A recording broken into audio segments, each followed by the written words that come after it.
Tonight on Top Gear, James May on the MX-5's 10th birthday. Andy Wilman burns rubber in Nevada. Steve Berry straddles a hot Suzuki. And the slings and arrows of finding a second-hand Golf. Bizarre and freakish, I'm sure you'll agree. However, there is a very good reason why I'm holding this hugely distorting magnifying glass. I'm using it to look at Suzuki's big new bike.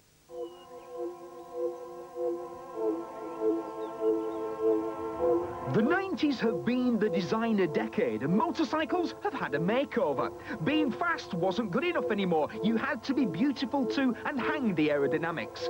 But for their new bike, Suzuki have sacked the designers and hired a wind tunnel. And boy, is it ugly. It's called the GSX 1300R Hayabusa.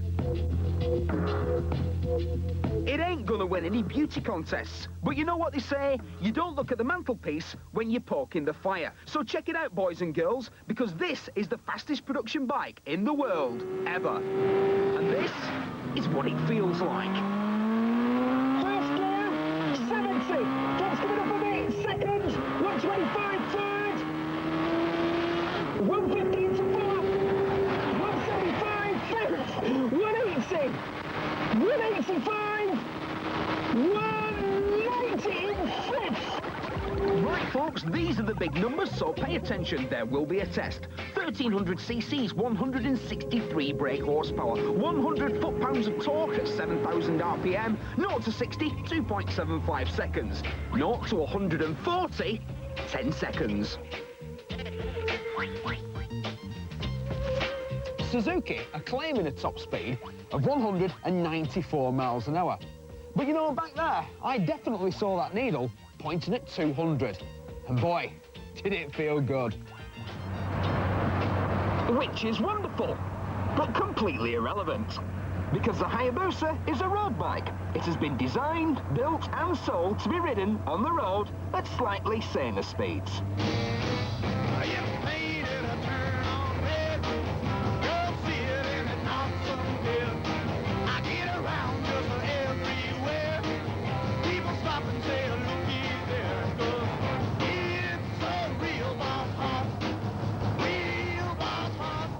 You'd expect the Hayabusa to be a right handful, a fire-breathing, tyre-splitting, tarmac-melting monster.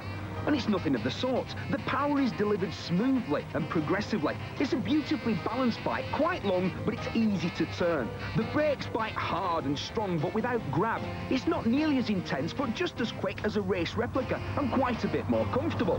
Here is a motorcycle for the sort of biker who's been there, done that, and bought the t-shirt. This is an instant classic. Media attention will inevitably focus on the 200-mile-an-hour top speed, but that is only a small, if highly enjoyable part of the whole story.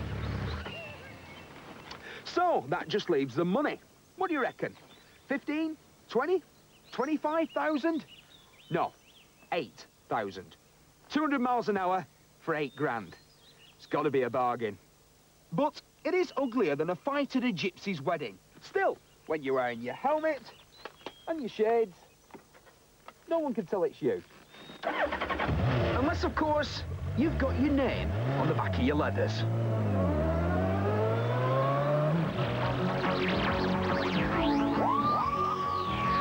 Doctor, I'm having the most awful nightmare. It's driving me mad every single night. It just doesn't stop. I'm being chased by something that should no longer be living. Something from the 80s which has somehow re-emerged. Oh, I can't cope.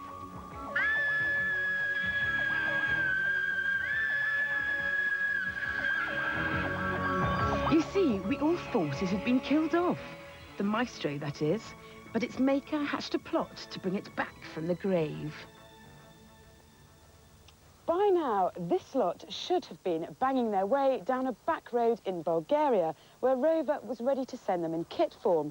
But the deal quickly turned sour, and these cars made it only as far as Herefordshire.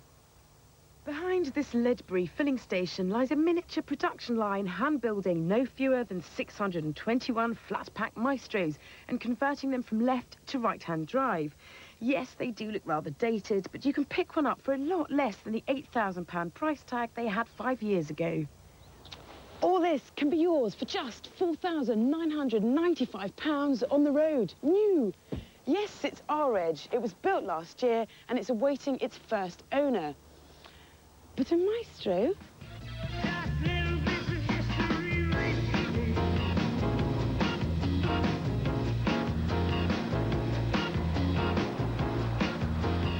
Me in a Maestro with my reputation?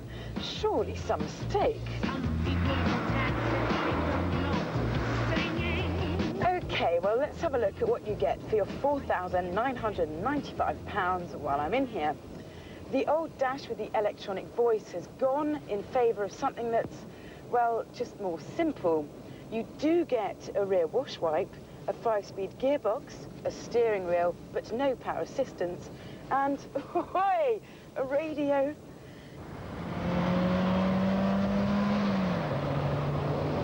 Under the bonnet lies a 1.3-litre A-series engine that last saw service in the dear old Metro. Another antiquated feature is a choke. Remember them? For some people, simplicity is a virtue. So let's ask some new Maestro converts. What virtues attracted them to the car? Well, basically bought the Maestro, first of all, for the fact of its price, really. And then looking at economy and everything, I love a lot of classic cars, and the Maestro is easy to work on. The only problem I found with this particular car is the insurance. It is classed as a kit car, and there's 5% extra added on top because it's in kit form. But before you reach for your checkbook or toolkit, be advised that there is a queue of budget-conscious motorists who are gagging to wrap their driving gloves around a set of these keys. If you're still undeterred, there should be a batch of T-registered Maestros available soon. So, next time you think a car has been pensioned off, think again. Anything can make a comeback.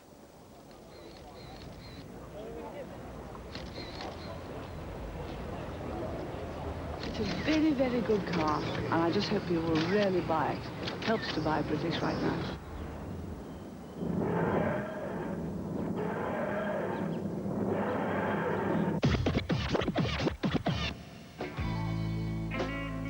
And now it's time to meet a Fiesta owner who wants to trade up to a Volkswagen Golf. Hello, my name is Claire. I've just got a promotion at work and a £4,000 bank loan. I'm looking to part exchange this little car that I've had for 2.5 years now, and ideally I would like a Golf, but something is telling me that I'm not going to get a Golf and that I'm going to end up with an Escort. So Claire's come to this local prestige car outfit to look at a Mark II Golf. 91 on the J, 2 owners from new, and full Volkswagen history. What does she think? It's okay. I want something newer though. Well, save yourself and the dealer time. Bail out, walk away, don't even bother opening the service history.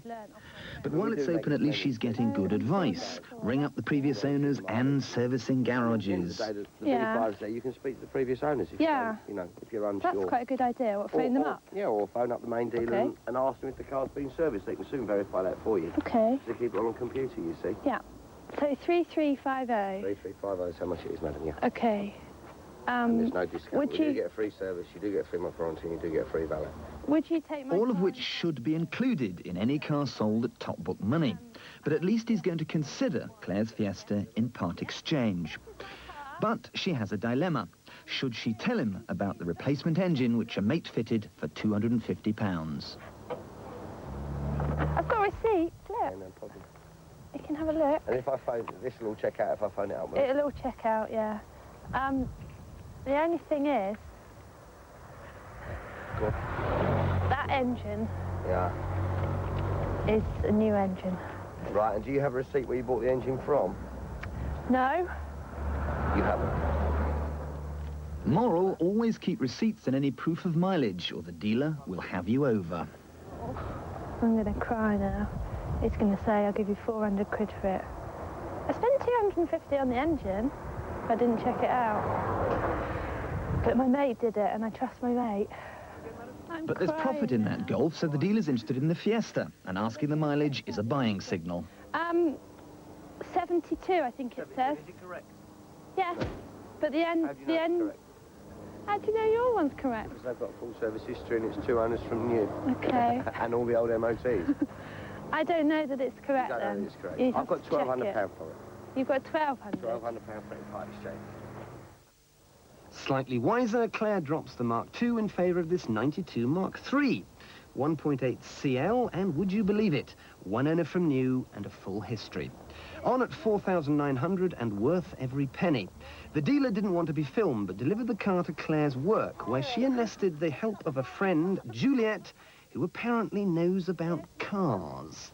All right, now there's a little thing you pull up. A little metal thing that you lift up. Like a catch. I haven't got How it. could you have it? I've got it.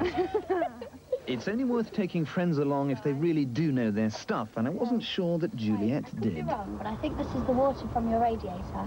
Which is dirty. Which is black.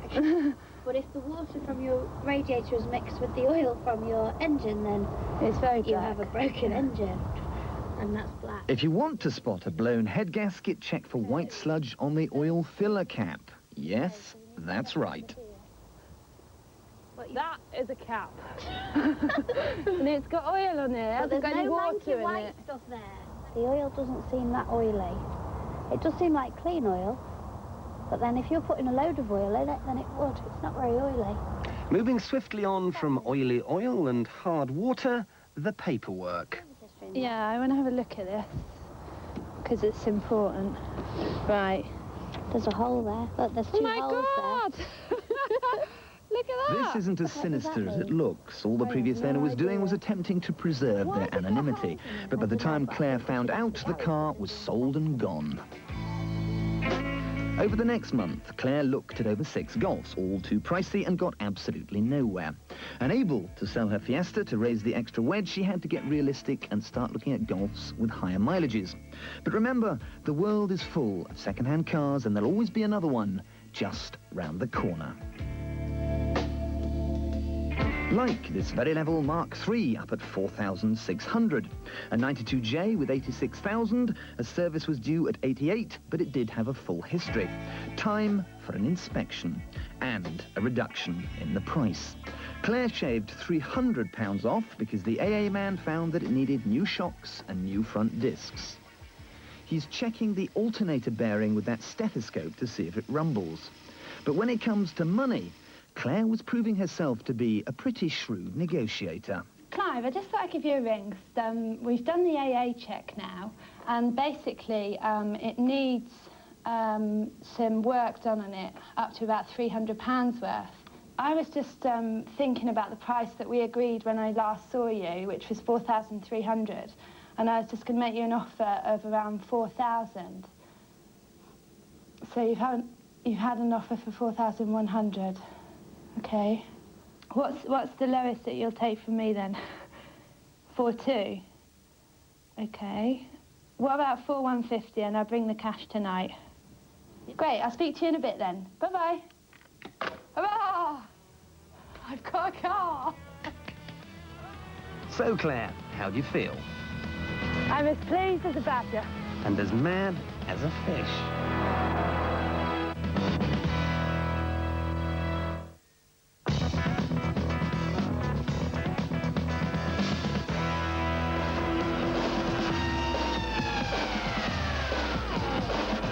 The state of Nevada has some of the best roads in the world for high-speed driving. But the only trouble is, their idea of a high speed is 65 miles an hour. Not a good idea. But tomorrow, on this particular highway, for one day only, they're going to raise the speed limit to whatever you want. 150 miles an hour, 200, 200 plus. If your car can do it, you can do it. Now, is that a good idea? Well, it always has been in Mexico, home of the classic Pan Americana.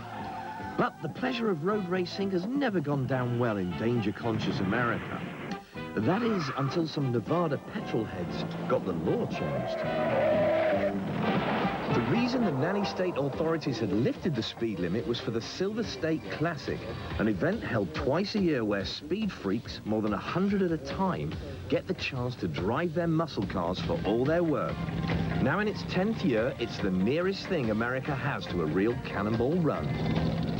So it was a little bit lawless to a certain degree because we really didn't know what was going to happen. And there was 51 cars that found out in 3 weeks that there was a race, and they showed up. You had a couple of deaths in the early years, is that right? Yes, we had one in '89, unfortunately, and one in '92.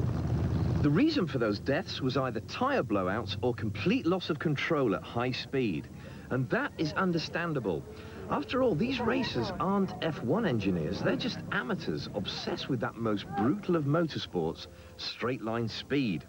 The cars only have to last 90 miles, after which they don't care if a piston comes through the bonnet. But there are some pros. Take this truck, 1,200 horsepower and driven by the stuntman from the Terminator, honestly. And then this Viper, in which I hope to be catching a lift. The Viper that you see here was modified by Claude Short Dodge with some genuine Mopar Performance parts, and we're making 562 horsepower at the rear wheels and 690 foot-pounds of torque. We're taking an A production sports car and attempting to run it flat out against all-out tube chassis unlimited race cars. This car has air conditioning and a CD player. The night before a Grand Prix race, most professional drivers retire early to bed on a diet of pasta and Perrier. But for the Silverstate boys, it's an evening of hookers and hooch in the local brothel. Well, I thought it'd be rude to refuse. And anyway, what would you do if it was your last night on Earth? Oh, where's that car?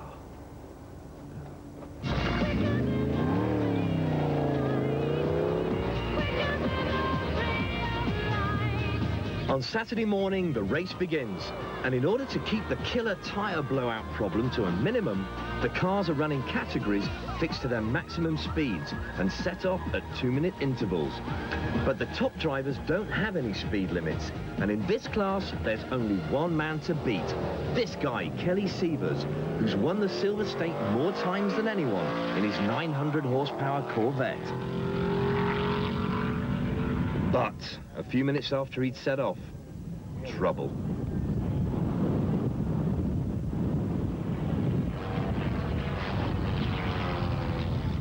This was what was left of Kelly's car after a blowout at the rear.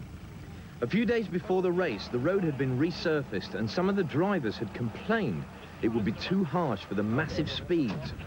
Blew a tire and, you know, at 215 miles an hour, I tried to control it. And at just one point in time, you just couldn't control it. And the next thing you know, you're going round and round. And I don't know why it caught on fire, but it did. And that's it. Sadly, the organizers had to put the brakes on us. The course was reduced to a paltry 4 miles, and on such a stretch, the best we could manage was 175. Still, I'm alive to tell the tale. And these guys will be back to do it all over again. Because if you come to Nevada, you know you've got to gamble. Happy birthday to you, squash tomatoes and stew.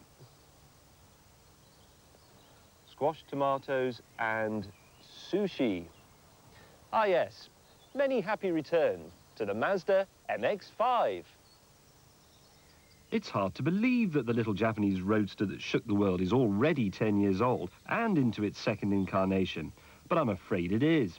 At the same time, I'd like to report that it's a long way from senile dementia. This is Mazda's birthday present to its prodigal child, a limited edition of 7,500 MX-5s, finished in innocent blue and fitted with a few special treats. There's a 6-speed gearbox, the first ever on a UK MX-5, some carbon fibre titbits on the dashboard, and deeply fashionable colour-keyed seats.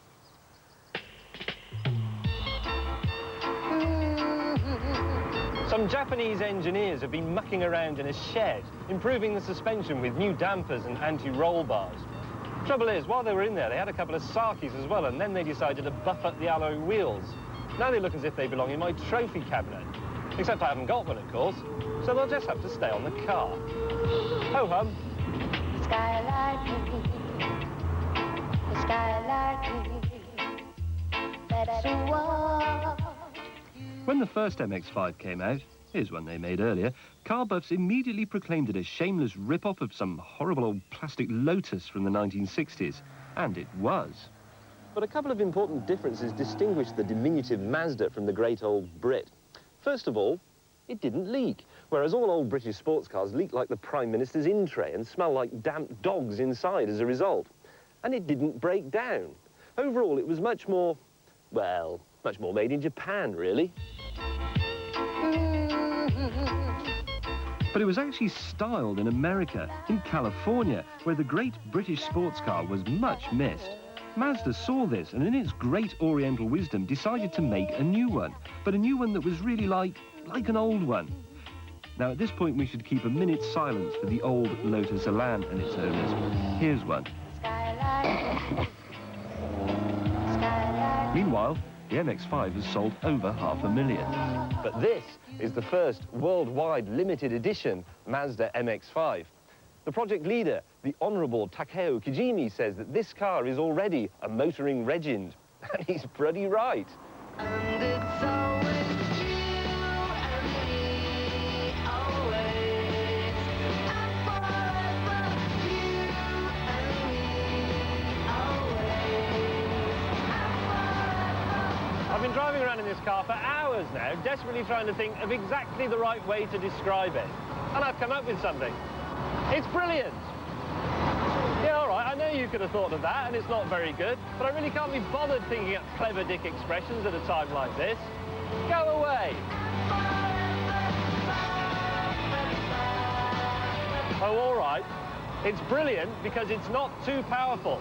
138 horses, and it's not too grippy. So the sort of fun you'd have in a supercar at insane speeds are yours in the Mazda at sensible ones. So it's more fun, more of the time. It's a very intimate car. It's not just that the cockpit cosets you, it's because the steering and the gear change are linked straight to your brain. You're invited to the MX-5 birthday party at every corner. Is that good enough? Good. Now, go away. Now look, I don't want to irritate you if you already own the standard MX-5, but this one's better. The new suspension bits make the steering even sharper and the ride just a bit more supple. The MX-5 remains a bit frenetic on long motorway journeys and a bit noisy too. But then, if you're on the M1 in your MX-5, you've either taken a wrong turning or you've come out in the wrong car. This car belongs on real roads. 600 anniversary MX-5s are destined for the UK, and if you're quick, you can have one for £21,100. Now, I've been out in the fresh air all day, and I might be getting a bit delirious, but I reckon this is the finest small roadster money can buy. Those of you with MGFs will now be chucking stuff at the telly. But think about it. If Mazda hadn't reinvented the affordable sports car all those years ago, would we ever have had an MGF? Or a Fiat Barchetta? Or a BMW Z3? We should be grateful to it.